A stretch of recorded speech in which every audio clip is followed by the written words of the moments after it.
Yes, DTA Bhagalpur is back again. Hindi के pedagogy के बहुमूल्य प्रश्नों को देखते हैं दोस्त।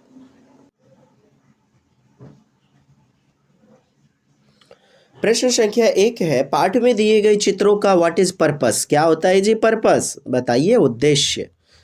तो चित्र अमूर्त संकल्पना, यानी जो भी एब्स्ट्रैक्ट थिंकिंग है, एब्स्ट्रैक्ट कॉन्सेप्ट है, उनको समझने में सहायता करता है।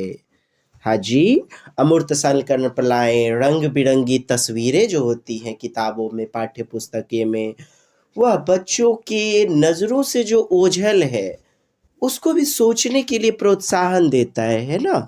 अर्थात जैसे पुस्तक में देखा कुत्ता, डॉगी, तो उसके बारे में सोचता है बच्चा, चिंतन करता है, मम्मा डॉगी, और डॉगी क्या खाता है, डॉगी अपने घर में भी उसका एक डॉगी है, उसके बारे में उससे जोड़ करके चिंतन करता है। चित्रों से पाठ्य पुस्तक आकर्षक बनती है, चित्रों से आकर्षक बनती है, क्या यही उद्देश्य होता है? नहीं ना। चित्र पाठ की शोभा बढ़ाते हैं। चलिए जिल्द कवर तब चढ़ा दीजिए, शोभा बढ़ाते हैं। पाठ्य पुस्तक में चित्र देने का प्रचलन है, यानी शुरू से ढर्रा पद्धति है आ रही, लोकोमोशन है, नहीं होगा। One is the right answer. मैंने छिपी हुई धारणाओं को भी समझने में मदद करता है चित्र, है ना, अमूर्त चिंतन। One is the right answer. Next number प्रश्न, भाषा के अभिव्यक्त्यात्मक कौशल। लीजिए, प्रोडक्टिव स्किल आपको बोला जा रहा है, अभिव्यंजनात्मक, अभिव्यक्त्यात्मक। और हम अभिव्यक्त कैसे करते हैं? बोल करके, या फिर नहीं तो साहब लिख करके, गूंगे हैं तो बोलना और लिखना। 3 इज द राइट आंसर। और आप जानते हैं उत्पाद कौशल भी इसे कहा जाता है, प्रोडक्ट करना, एक्टिव स्किल है जो। और आपका रिसेप्टिव स्किल जो होता है, सुनना होता है, साथ ही साथ पढ़ना होता है। रिसेप्टिव अर्थात ग्रह्यात्मक कौशल, ग्रहण करने वाला। और आपका आधारशिला, बेस जो है बनाने वाला, आधार, बेसिक कौशल, बेसिक स्किल्स वाले, तो वो होंगे क्या? सुनना, बोलना, है ना दोस्त। आधारशिला जिस पर टिकी टिकी रहती है, बेसिक टाइप्स स्किल्स, संरचनात्मक कौशल, आधारशिला वाले कौशल। माँ के वुम्ब में बच्चा सुनता है, 1 साल में, 6 महीने में बच्चा बोलता है जैसा सुनता है वह। तो खैर यहाँ पर हमारा उत्तर 3rd नंबर हो जाएगा दोस्त। नेक्स्ट नंबर प्रश्नों की श्रृंखला है, प्राथमिक स्तर पर कौन सा भाषा टीचिंग का उद्देश्य नहीं है? What is not the purpose? किसका? भाषा का टीचिंग करने का, विभिन्न संदर्भों में भाषा का प्रभावी प्रयोग। यस, अलग अलग परिस्थिति में, दैनिक जिंदगी का कार्य हो कि या स्कूल का काम, या ट्यूशन लेने का काम, या रेलवे पे जा रहे हैं, सफ़र कर रहे हैं, अलग अलग परिदृश्य में हम बेहतर ढंग से, स्पष्ट रूप से वार्तालाप कर सकें, यूज कर सकें भाषा का, यही तो हमारा उत्तर होता है। लेकिन नहीं पूछा जा रहा है आपसे ना, तो यह सही है, गलत चुनना है। स्पष्टता एवं कॉन्फिडेंस के साथ अपनी बात कहना, ध्वनि संकेत चिन्हों का संबंध बनाना, वर्णमाला का कंठस्थीकरण, कंठस्थ करना, यही हमारा उत्तर हो जाएगा जो कि न पूछा जा रहा है। उपचारात्मक अर्थात रिमेडियल, तो बच्चे की त्रुटि को जान लेना, निदानात्मक, और जानने के बाद सुधार कर देना क्या है? उपचारात्मक होता है। तो यहाँ क्या हो जाएगा? समस्याओं के कारणों की सही पहचान करना, सही पहचान। उपचारात्मक शिक्षण की सामग्री नहीं, भाषाई नियम वगैरह नहीं। तो चलिए आपका उत्तर 4 नंबर हो जाएगा। आप पहचान करते हैं, निदानात्मक करते हैं, फिर त्रुटि को सुधारते हैं। तो उपचारात्मक शिक्षण की सफलता निर्भर किस पे करती है? आप बेहतरीन ढंग से पहचान सके कि नहीं सके, यानी त्रुटियों को जानने की कोशिश करना, ये इसी पर डिपेंड होता है। 4 is the right answer. Next number प्रश्न आपका, भाषा कौशल के संदर्भ में कौन सा उचित है? तो भाषा के 4 कौशल होते हैं, सुनना, बोलना, पढ़ना, लिखना। और यह क्या है? आपस में अंतर संबंधित होते हैं, कोरिलेटेड होते हैं। बच्चे को पढ़ा रहे हैं तो पढ़ने के साथ सुन भी तो रहा है, बोल भी तो रहा है, ये आपस में अंतर संबंधित, अंतर्निहित, सन्निहित, को रिलेटेड होते हैं। 4 is the right answer. Next number, एक बहुसांस्कृतिक कक्षा, मल्टीलैंग्वेज वाला क्वेश्चन है आपका। हाँ जी, बहुसांस्कृतिक कक्षा में, मल्टीलैंग्वेज क्लास में आप एक भाषा शिक्षक के रूप में किस बात को अधिक महत्व देंगे? तो बच्चे को भाषा प्रयोग के अधिक से अधिक अवसर देना, कितनी बेहतरीन बात है। अधिक से अधिक बच्चे को अवसर देना, और बच्चों को अपॉर्चुनिटी मिलेगी, बच्चा लर्निंग करेगा क्रिएटिविटी के साथ, है ना, अपने संदर्भ में बातों को रख पाएगा। पाठ्य पुस्तक पर फोकस किया जा रहा है, गलत। बच्चों को व्याकरण, रोट लर्निंग वाला ग्रामर वगैरह नहीं चलेगा। स्वयं शुद्ध भाषा का प्रयोग, 1 is the right answer. Next number प्रश्न है आपका, हिंदी की कक्षा में प्रायः हिंदीतर भाषी बच्चे हिंदी सीखने में अनेक कठिनाइयों का सामना करते हैं। हिंदी सीखने में अनेक कठिनाई क्रिएट होती है, तो आप उसे किस नज़रिए से देखेंगे, कैसे सुधारेंगे? हिंदी और उनकी मातृभाषा की संरचना में अंतर होता है। हिंदी में क्या, हिंदी में और मातृभाषा में अंतर होता है। अनेक कठिनाइयों का सामना करते हैं क्योंकि वे मन लगाकर हिंदी नहीं सीखते। बच्चे के पक्ष में विकल्प चुने, क्योंकि बाल केंद्रित शिक्षण प्रणाली है, चाइल्ड सेंटर्ड एजुकेशन है। दूसरा गलत होगा, हिंदी सीखने के प्रति उनमें और रुचि। बच्चे की निगेटिविटी, यार बच्चा विशिष्ट होता है, बच्चा अपने आप में भगवान समझे एक शिक्षक। हिंदी बहुत कठिन भाषा है, तो अंतरिक्ष ग्रह से आते हैं पढ़ने, मंगल ग्रह से आते हैं पढ़ने, क्या दोस्त? तो 1 नंबर उत्तर हो जाएगा। प्रायः, प्रायः हमेशा नहीं। जैसे केरल में है बच्चा तो मलयालम उसकी मातृभाषा है, अब हिंदी पढ़ना है बच्चे को, दोनों में अंतर होगा ना संरचना। बंगाल का बच्चा है तो बांग्ला उसकी मातृभाषा, अब हिंदी की क्लास चल रही है, तो दोनों में अंतर होता है संरचना में। 1 इज द राइट आंसर।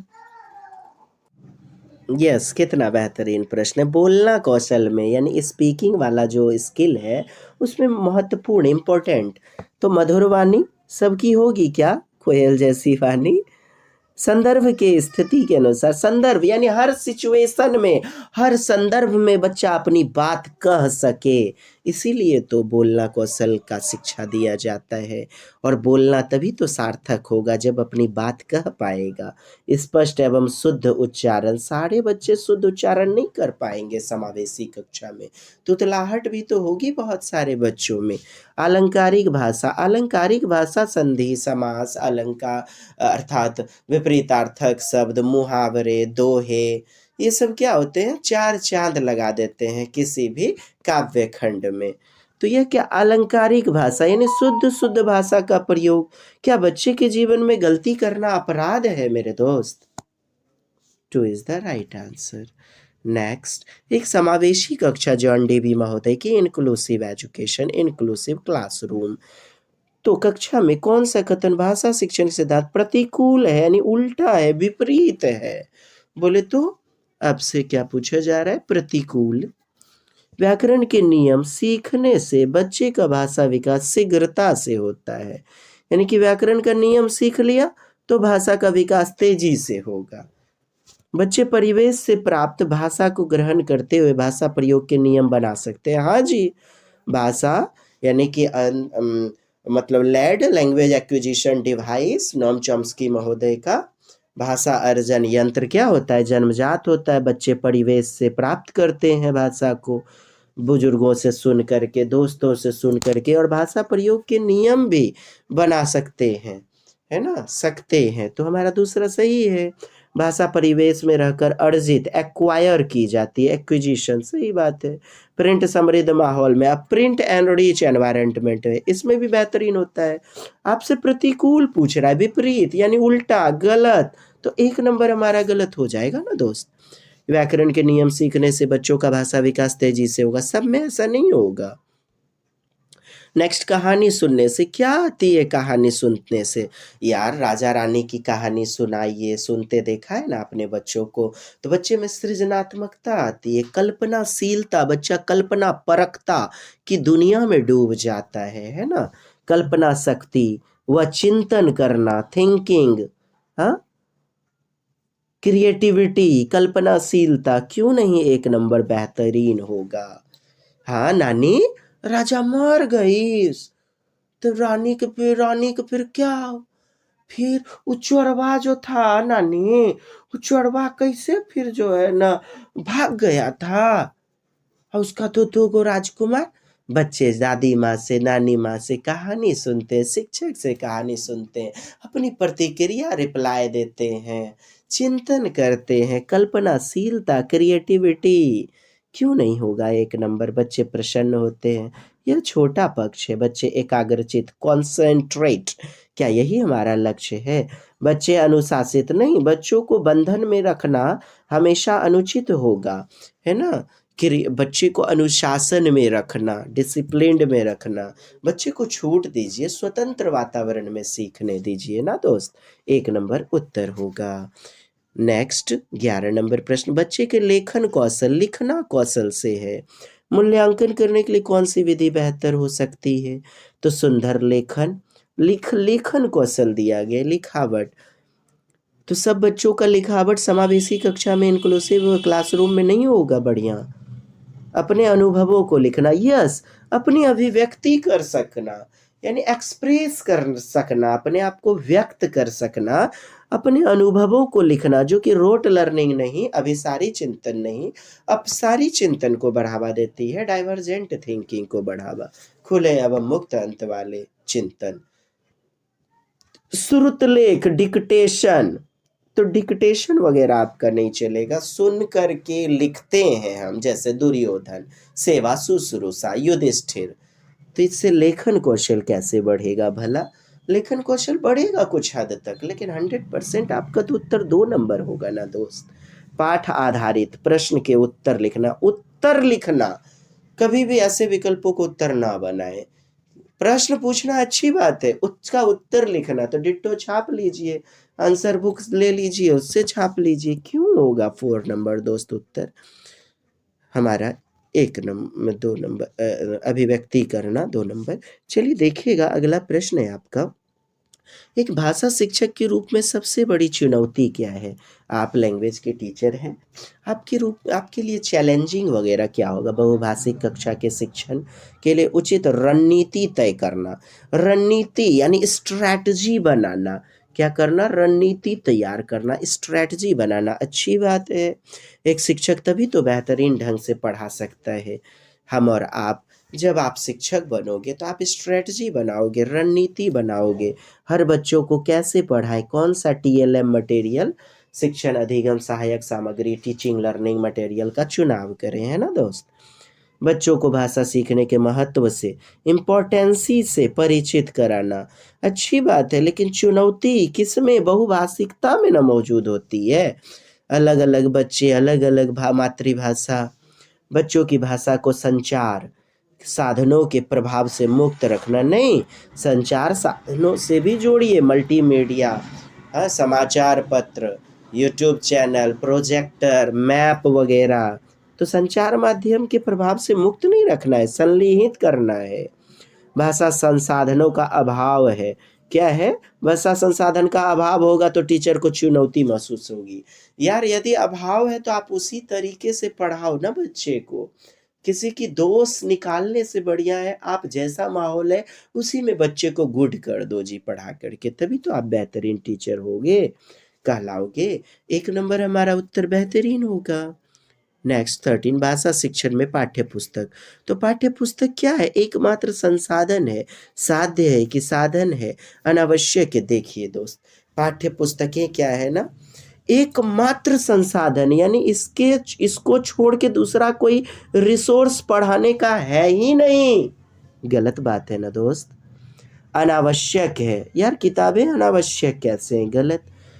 पाठ्य पुस्तकें क्या है? साधन होंगे। अच्छा, साधन और साध्य को समझ लीजिए। बेचारा बिरनी माई को जाना है कहाँ? ससुराल। तो ससुराल जाना उसका लक्ष्य है, वह साध्य हो जाएगा। जिसके माध्यम से जाएंगे, टेम्पो, बस, छकड़ा, गाड़ी घोड़ा पकड़ करके, वह साधन है। आपको लक्ष्य क्या प्राप्त करना है? सीटेट क्वालिफाई, वह साध्य है। और किससे पढ़ रहे हैं? किताबों से। तो किताबें क्या है? साधन है, साधन है, संसाधन है। 4 इज द राइट आंसर। है ना दोस्त। 2012 में भी पूछा गया, कई बार आपसे पूछा गया है।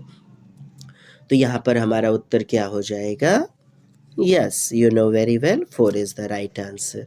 नेक्स्ट नंबर, गृह कार्य होमवर्क के बारे में कौन सा कथन उचित है?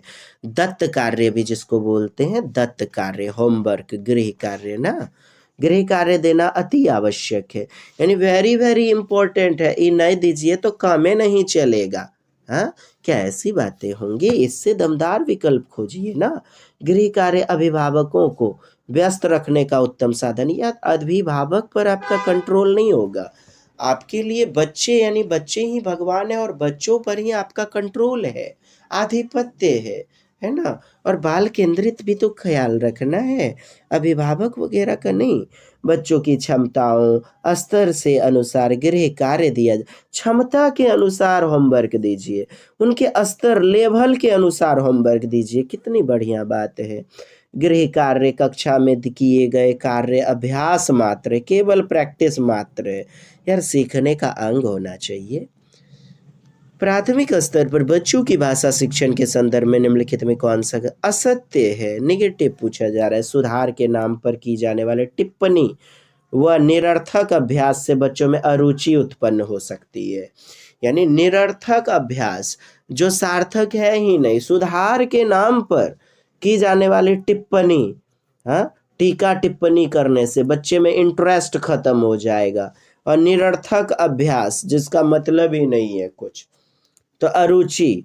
देखिए, टीका टिप्पणी, बच्चों में गलती पाई गई, टीचर बताए, लेकिन रुचि के सिद्धांत से जोड़ करके बताना चाहिए ना। बच्चे समृद्ध भाषिक परिवेश में सहज और स्वतः रूप से भाषा में परिमार्जन कर लेते हैं, परिमार्जन कर लेते हैं। अच्छा जी, 1 नंबर भी सही है आपका, 2 भी सही है। टीका टिप्पणी आप कीजिएगा, निरर्थक अभ्यास दीजिएगा तो बच्चे में अरुचि, इंटरेस्ट पैदा नहीं होगा, अरुचि। हाँ, सही बात है। फिजूल की टीका टिप्पणी कीजिएगा, रे गधा कहीं का, तुमको समझ में नहीं आता है, बार बार तुमको समझाया फिर गलती कर दिया, मारा घेंच उखाड़ करके। हाँ, निरर्थक, हाँ, नॉट इम्पोर्टेंट जो है एक्सरसाइज दीजिएगा तो बच्चे में अरुचि उत्पन्न होगी, सही बात है। दूसरा, बच्चे भाषिक परिवेशों स्वतः ही परिमार्जन भी कर लेते हैं, अच्छी बात है। भाषा की जटिल समृद्ध संरचनाओं के साथ विद्यालय, यस, पूर्व अधिगम से लैस होकर विद्यालय आते हैं, प्री नॉलेज से लैस होकर के, तीनों सही है।